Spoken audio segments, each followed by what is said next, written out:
त्रिपादूर्ध्व उदयत्पुरुषः पादोत्सेहा भवत्पुनः ततो विक्वं व्यक्रामच्छाशना नशने अभि नमो नमः। તમારા બધાનું સ્વાગત કરું છું આધ્યાત્મિક મહાશક્તિમાં। કમૂરતા એટલે શું? આ એક મહિનો એવો છે કે જેના અંદર શુભ કાર્યો વર્જિત છે। તો કયા કારણે એ શુભ કાર્યો વર્જિત છે અને એવું કયું તત્વ છે કે જે આના પાછળ કારણભૂત છે, અને સાથે જો શુભ કાર્યો વર્જિત છે તો એવા કયા કાર્યો છે કે જે આપણે કમૂરતામાં, મલ માસમાં, ધનુર્માસમાં કે ક્ષૌર માસમાં આપણે એ કરી શકીએ છીએ। ભગવાન શ્રી નારાયણની આરાધના કરવા માટે ક્યારેય રાહ જોવી ના જોઈએ। સતમ વિહાય ભુક્તવ્યમ સહસ્રેણા સ્નાનમાચરિત લક્ષેણાયતિ દાતવ્યમ કોટિમ ત્યક્ત્વામ હરિમ ભજેત।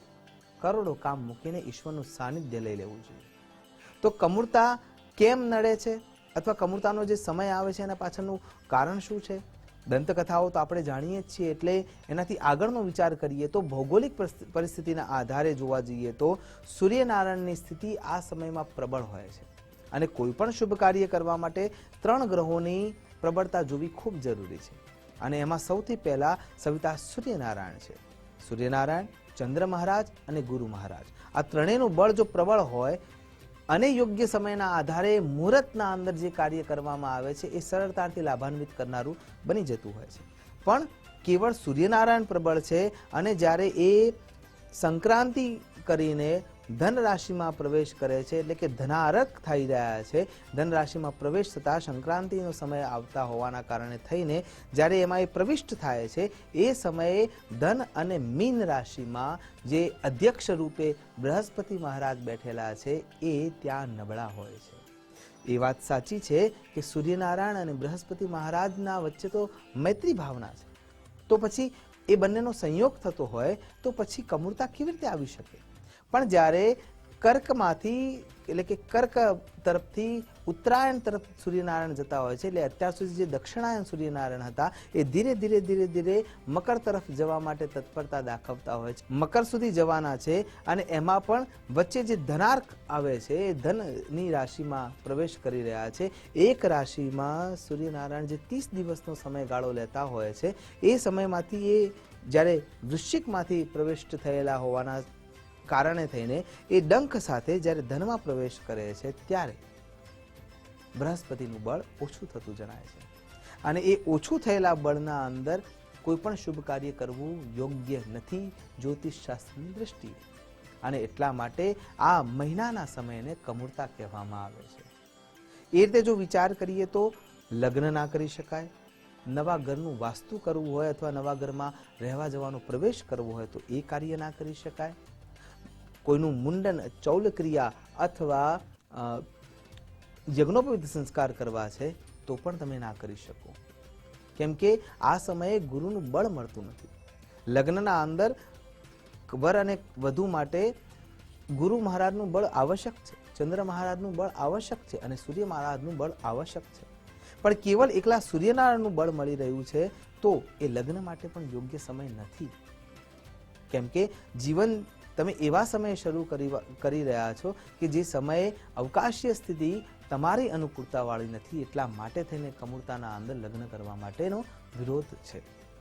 પણ જો લગ્ન કરવા પડે એવી પરિસ્થિતિ છે જ તો એના માટે એક ઉપાય છે, સૂર્યયાગ અથવા બૃહસ્પતિ યાગ કર્યા પછી તમારી કુંડલીના આધારે તમને એ બળ મળી શકે છે એવું જણાય તો અને તો જ લગ્ન કરી શકાય છે, અન્યથા નહીં।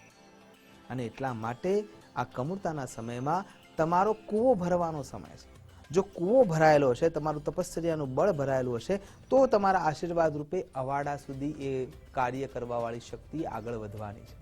અને એટલા માટે થઈને આમ કહેવામાં આવે છે કે આ સમય ભગવાન શ્રી હરિનારાયણના આરાધનાનો સમય છે, તમારા જપ તપને વધારવાનો સમય છે। એટલા માટે શાંતિ કર્મ તમારે કરવું છે તો તમે એ કરી શકો છો, ગ્રહ શાંતિ કરવી છે કરી શકો છો, ઈશ્વરનું આરાધન કરવું છે કરી શકો છો, ભગવદ પાઠ કરવા છે તમે કરી શકો છો, શ્રીમદ ભાગવત મહાપુરાણના પારાયણ કરવા છે, સપ્તાહ સાંભળવી છે, બેસાડવી છે, પૂજન અર્ચન કરવું છે તો તમે કરી શકો છો, ગીતાજીના પાઠનું પારાયણ કરવું છે તો એ તમે કરી શકો છો। કેવલ જે સ્થાયી કર્મ છે જેના અંદર લગ્નનું આવે છે, જેના અંદર ઘરના અંદર પ્રવેશ કરવાનો આવે છે, જે યજ્ઞોપવિત સંસ્કાર આવે છે અથવા અન્ય જે સંસ્કાર છે એ જે કરવાની ક્રિયા છે એના અંદર આ સમયે યોગ્ય નથી અને એટલા માટે આપણે એને કમૂરતા તરીકે ઓળખતા હોય.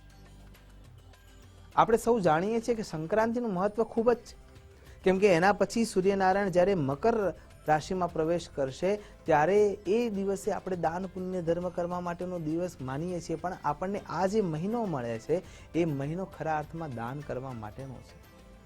તમે જે પરિપાક મેળવો છો તમારી તપશ્ચર્યાનો, એના માટેનો જે શ્રેષ્ઠ સમય છે એ ખરા અર્થમાં આ છે, કેમ કે તમામ પ્રકારની ચિંતાઓને બાજુમાં મૂકીને મુહૂર્ત નથી એ વિચાર થઈને તમે સ્થિર થાઓ છો તમારી જાત ઉપર ફોકસ કરવા માટે. બાકી તો અન્ય ક્રિયાઓમાં તમે વ્યસ્ત હો જ છો અને એ સમયે તમને તમારા ઈશ્વરનું આરાધન કરવા માટે ક્યાંક સમય ખૂટી પડતો હોય છે અને એટલા માટે આ સમય તમને એ મળે છે કે જ્યાં તમે તમારી તપશ્ચર્યામાં લીન થઈ શકો છો. અને સૂર્યનારાયણ પ્રબળ છે એનો અર્થ સીધો એ થાય છે કે તમારી કુંડલીમાં ક્યાંક જો સૂર્યનારાયણ ગ્રસિત છે, ક્યાંક એ રાહુ સાથે વ્યાપ્ત થયેલા છે, ક્યાંક એમની સ્થિતિ ઉચ્ચની કે નીચની છે, તો એ સમયે તમારે એમને પ્રબળ કરવા માટે આ સમય શ્રેષ્ઠ ગણવો જોઈએ. અને દરેક જાતક સૂર્યનારાયણની ઉપાસના કરવી જોઈએ કે જેથી કરીને આવનારા વર્ષોમાં એ સ્થિતિ એમને પ્રબળતાથી રહે તો એમનો નિર્ણય પ્રબળ રહે, બીજા અર્થમાં એમની પ્રતિષ્ઠા અક્ષુણ્ણ રહે, ત્રીજા અર્થમાં જોવા જઈએ તો પદ પ્રાપ્ત કરી શકાય, ચોથા અર્થમાં જોવા જઈએ તો તમારી સ્થિતિ વધારે પ્રબળ બની શકે. તો એ સમયને સંચિત કરવા માટેનો આ સમય છે અને એટલા માટે આદિત્ય હૃદય સ્તોત્રના પાઠ આ સમયે કરવા જોઈએ. દરરોજ આદિત્ય નમસ્કારમ યે કુર્વંતુ દિને દિને જન્માંતર સહસ્રેષુ દારિદ્ર્યમ ન ઉપજાયતે, આ મંત્ર સાથે, આ શ્લોક સાથે ભગવાન સવિતા સૂર્યનારાયણને અર્ઘ્ય આપવો જોઈએ.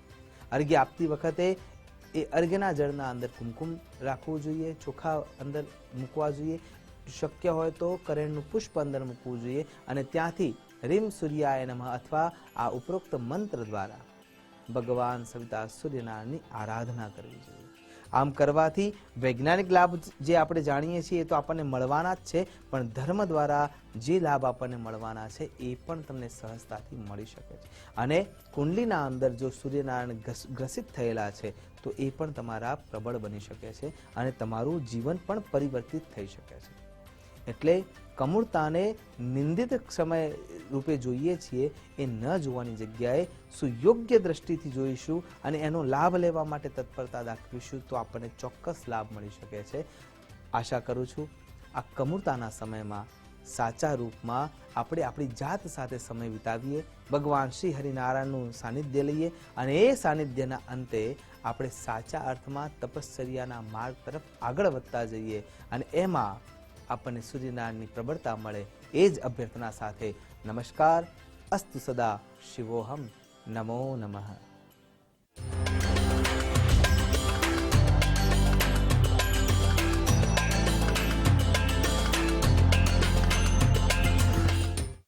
આજે આપણે કર્યા પ્રકૃતિના સાનિધ્યમાં બિરાજમાન નદીનાથ મહાદેવના દર્શન, સાથે જ જાણ્યો શિવ ચાલીસાનો મહિમા.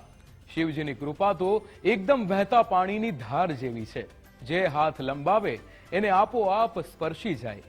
શિવજીના પ્રેમમાં કોઈ બાધ કે ભેદ નથી, ભાવથી આપો તો વિકાર પણ અપનાવી લે. ત્યારે આવા કલ્યાણકારી શિવજી આપણી પણ કૃપા વરસાવતા રહે એ જ પ્રાર્થના સાથે હવે કરીએ આજની આ કડીનું સમાપન.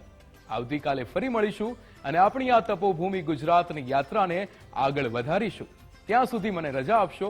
નમસ્કાર.